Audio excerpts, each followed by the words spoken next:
All right.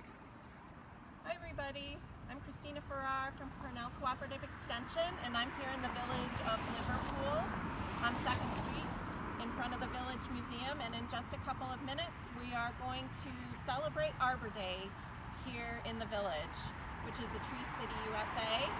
So we're going to wait a couple of minutes to have some more folks join us on this feed. So sit tight and we'll be getting started in a moment.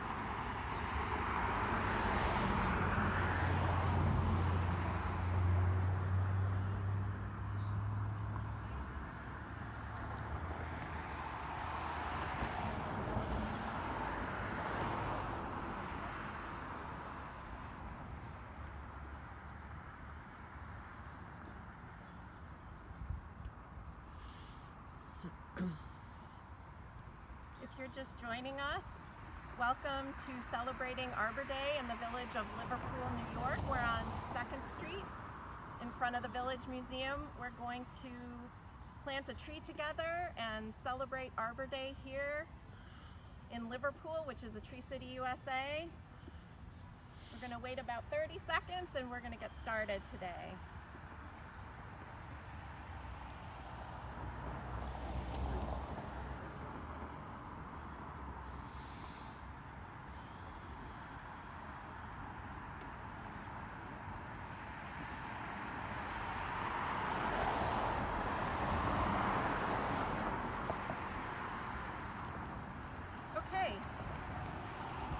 Welcome everybody. I'm Kristina Ferrare and I work for Cornell Cooperative Extension here in Onondaga County, and I'm joining my friends from the Tree Committee in the Village of Liverpool, and we are celebrating Arbor Day, which is Friday, April 30th, and we're going to have a tree planting here in just a moment. But first I would like to welcome the village mayor, Gary White, who is going to read the Arbor Day proclamation for 2021 for the Village of Liverpool. Thank you and good morning. This is our annual Arbor Day proclamation, and I'll start by indicating that this is something we normally do over at the elementary school, and we have the elementary school kids actually plant the trees, but because of COVID, we were restricted to doing it ourselves this year. So, whereas in 1872, J. Sterling Morton proposed to the Nebraska Board of Agriculture that a special day be set aside for the planting of trees, and whereas this holiday, called Arbor Day, was first observed with the planting of more than 1 million trees in Nebraska, and whereas Arbor Day is now observed throughout the nation and the world, and whereas trees can reduce the erosion of our precious topsoil by wind and water, cut heating and cooling costs, moderate the temperature, clean the air, produce life-giving oxygen, and provide habitat for wildlife. And whereas trees are a renewable resource, giving us paper, wood for our homes, fuel for our fires, and countless other wood products. And whereas trees in our village increase property values, enhance the economic vitality of business areas, and beautify our community, and whereas trees, wherever they're planted, are a source of joy and spiritual renewal. Now, therefore, I, Gary White, Mayor of the Village of Liverpool, do hereby proclaim April 28th, 2021 as Arbor Day in the Village of Liverpool, and I urge all citizens to celebrate Arbor Day and to support efforts to protect our trees and our woodland. And further, I urge all citizens to plant trees to gladden the heart and promote well-being of this and future generations. It's signed and dated this 28th day of April, 2021. Thank you, Mayor White. You're welcome. Okay, so we're going to get down to tree planting today. We're going to call up our two expert tree planters. We have Holly Granite and Adam Woodburn joining us here. So today we're planting Atilia cordata. So it's a little leaf linden, which is a broadleaf deciduous tree. It is going to shed its leaves in the fall. This tree is a Missouri gravel bed tree. So it is a bare root tree that has been grown out for a couple of additional years in a gravel, watered daily and fertilized to develop its fine root system. So if we take a look at the root system here, you can see that in addition to a significant structural roots, we have a lot of fine roots that are growing. This is going to help the tree get established a lot quicker and adapt to its new site a lot quicker and become a more vigorous tree. In the interest of time, we dug our hole ahead of time and just want to make note that the hole is wider than it is deep. And the reason for that is we want to accommodate the wide root system of this Missouri gravel bed bare root tree. So we measured the length of the root system and dug the hole accordingly. So what Adam is doing is adding a little bit more soil back into the hole and packing it down. We dug it a little bit too deep. We are trying to make sure that the root flare, the place where the roots join the main stem of the tree, is at grade. So Holly is pointing out where the root flare is on this tree, and we want to make sure that that's at grade. So they're going to add soil back to the hole and continue to check it with this stick, or you could use the handle of your shovel to make sure that it's planted at the right depth, not too deep and not too high. That root flare is an essential part of the tree where there's gas exchange, so you don't want to bury that underneath the soil.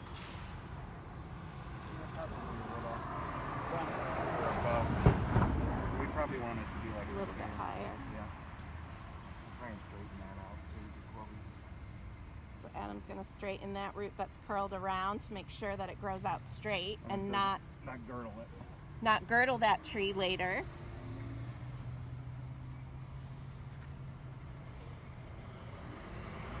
So as they're working on this, I just want to say there'll be some time for questions after the tree is in the ground.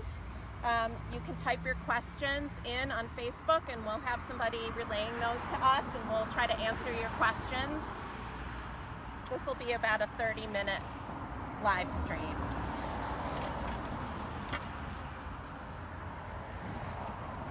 So a little bit of a note about the location of this tree in front of the Willow Museum.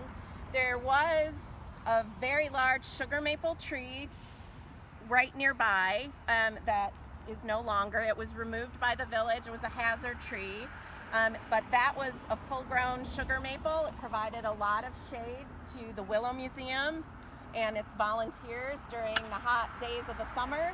And very unfortunately, it had to be removed, so the village was interested in replacing it with another broadleaf tree that will provide shade eventually in this location. So that's why we chose to plant this tree here. Looks like they've got the root flare at grade, and Adam is starting to add soil back into the hole. He's making sure that the roots are covered. Oh, yep. We're going to check to make sure it's straight before, like when you get some more soil in there, you'll check for straightness.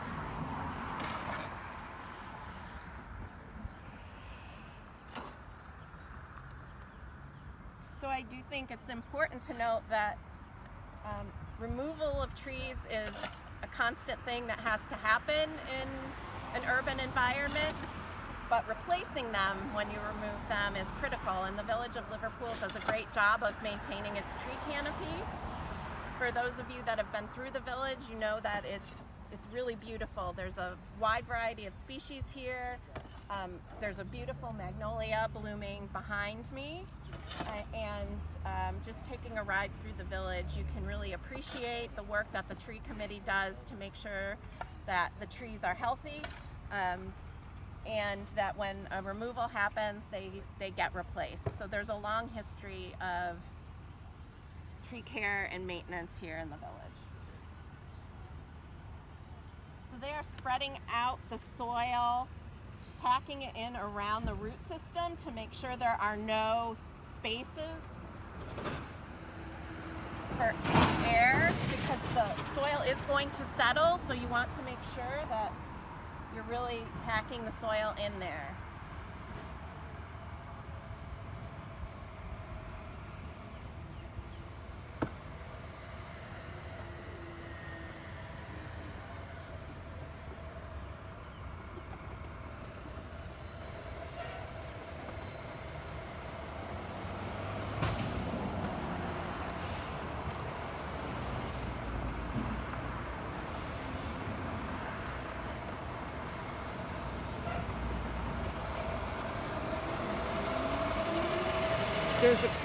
There's a question.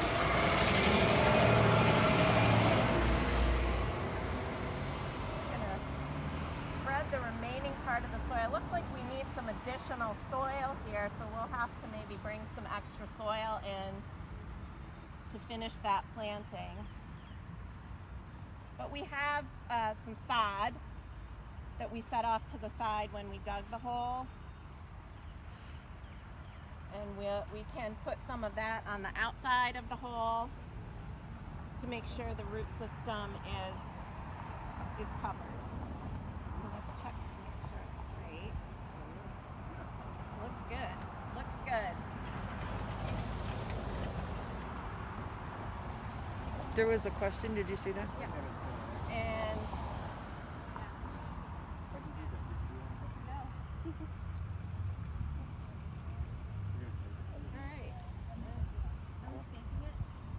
no. So let's can we put some sod back just to cover up those roots?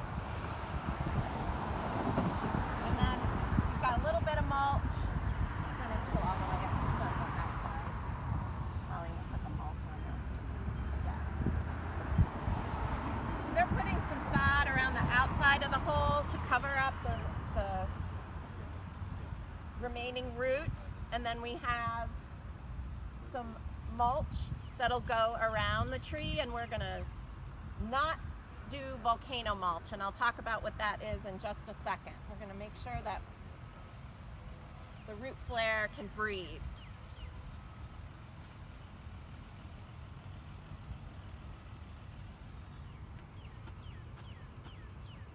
So I think we've got a question. What's the question, Jeanette? The question is from Deb Long.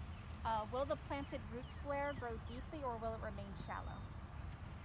The question is from Deb Long, and thanks for your question, Deb. And the question is, will the root flare grow deeply or will it remain shallow? So the root flare will remain at grade, but the roots will continue to grow out. And so in trees, we think of them as growing really deeply, but most tree roots are in the top 18 inches of soil. So some will grow down, most will grow out and extend beyond the actual canopy of the tree. So the flare will stay at grade, but the roots will continue to mostly grow out and a little bit down. You can show the root flare. Oh yes.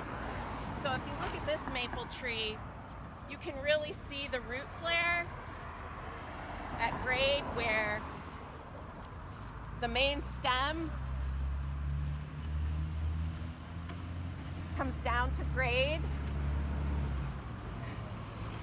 And these are roots that are flaring out. These big woody roots are structural roots. They keep the tree held in place, keep it steady and sturdy and standing up straight.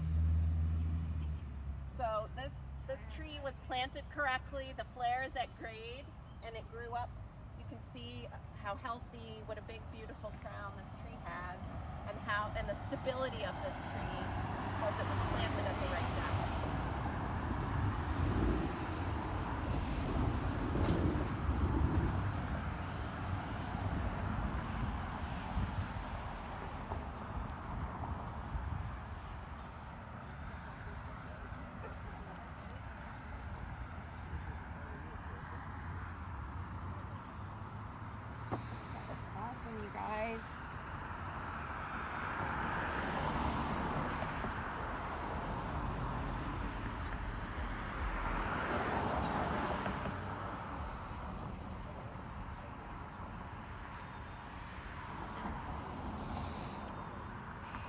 So I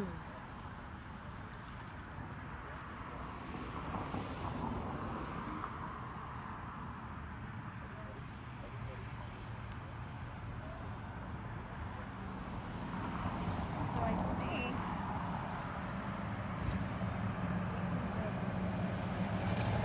it's probably Found some worm. Good stuff. yeah, keep that worm in there. We need.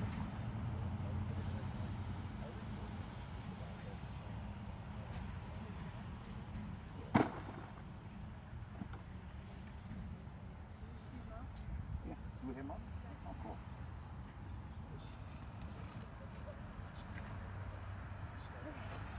So we're gonna finally add a little bit of mulch. The mulch will help with moisture retention this summer. It also is a nice clue to maintenance, lawn maintenance folks, not to mow right up to the tree. So we want to prevent damage to the tree stem.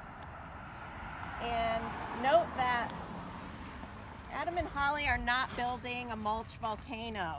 So when you see trees that are mulched in a mound, that is not a correct way to mulch.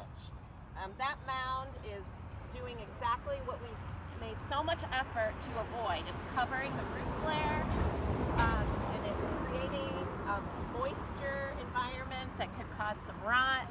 And rodents love to burrow under mulch volcanoes and chew on tree bark. So this is a wide mulch plate, like a dinner plate, that is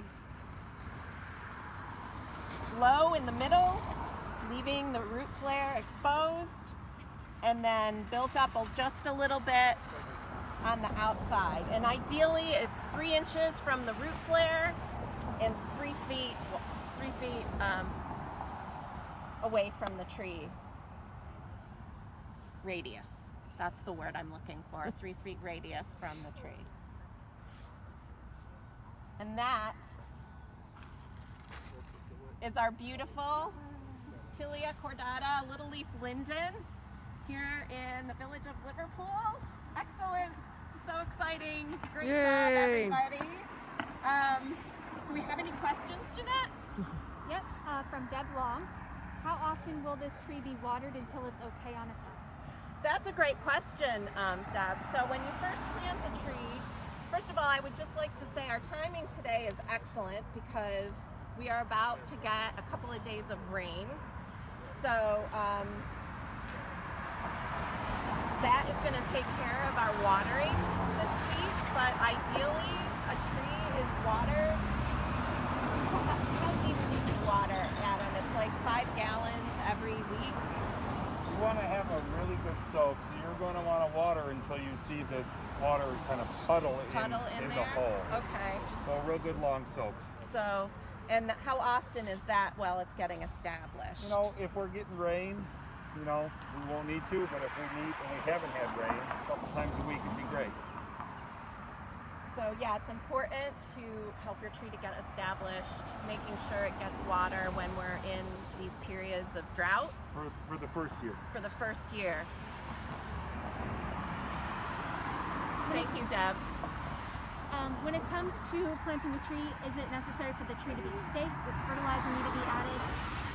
What food needs to be added for the tree? Okay. Adam, I'm going to call on you what? for that about staking. Oh, And, so and whether or not to add fertilizer when you're planting. Yeah. So you only really need to stake if it starts to fall over, or if you need to tell people, hey, don't mow any closer than this. Trees, if they are staked and the stake isn't maintained, will end up getting girdled, or they won't properly get narrower as they get older, as they grow up. So the best practice, the practice that I like, is no stakes at all, and then stakes if you need to. So we'll watch this over the next couple weeks, and if it starts to lean, we'll put stakes on it to get it back up. But really, as long as you get the roots where they need to be and it's compacted good enough, you won't really need to stake unless you have to when it starts to go a little bit. So The problem is that if they're not maintained, it ends up harming the tree more than helping the tree, which is more often than not. Yeah, yes, yeah. And the question about fertilizer for newly planted trees. You could put a fertilizer in, but I mean, The soil here is we've pretty got good soil, Yeah. you know, and when you could do one, but I mean, to me, there's enough nutrients, there's enough good soil here that you don't need to add anything more. I mean, I have Watering is really going to be the key. watering is the critical point in establishing a new tree in an urban environment or in your yard.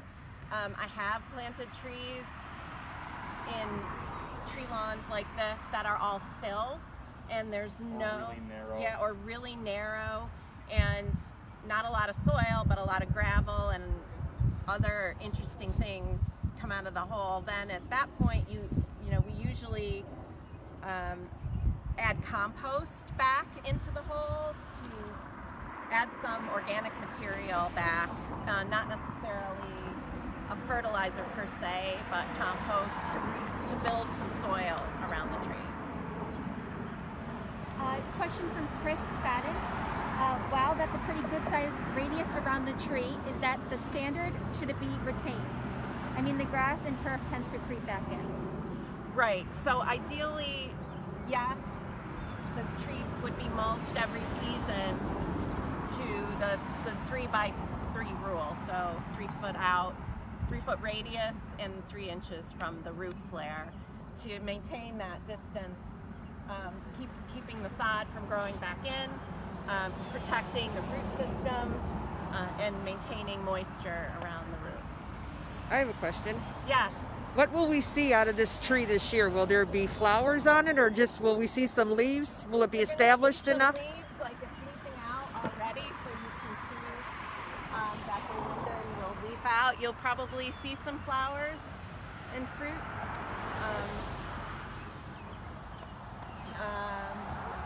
But next year it will be even more vigorous.